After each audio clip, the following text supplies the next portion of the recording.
পাকিস্তানের অন্যতম জনপ্রিয় এবং প্রতিভাবান অভিনেত্রী হানিয়া আমির। বাংলাদেশেও তার আলাদা জনপ্রিয়তা রয়েছে। তার প্রাণবন্ত ব্যক্তিত্ব, মিষ্টি হাসি এবং সাবলীল অভিনয়ের জন্য ব্যাপক জনপ্রিয় তিনি।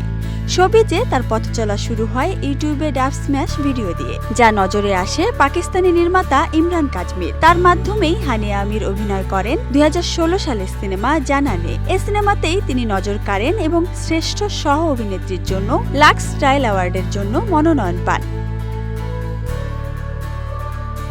এই অভিনেত্রীকে ঘিরে ভক্ত ও অনুরাগীদের আগ্রহের শেষ নেই। কিছুদিন আগে গুঞ্জন উঠেছিল পুরনো প্রেমিক গায়ক আসিম আজহারের সঙ্গে তার সম্পর্ক আবারও জোড়া লাগছে। ঘটনার সূত্রপাত সর্দার জিৎ সিং সিনেমার ট্রেলার মুক্তির পর ইনস্টাগ্রামে ছবির প্রধান অভিনেতা দিলজিৎ দোসাঞ্জের পোস্ট করা ট্রেলারে লাইক দেন আসিম আজহার। আর এতেই হানিয়া আমিরের ভক্তদের কেউ কেউ মনে করছেন হানিয়ার সঙ্গে আসিম আজহারের সম্পর্কের বরফ গলেছে। বিষয়টি আর শুধু লাইকে আটকে নেই।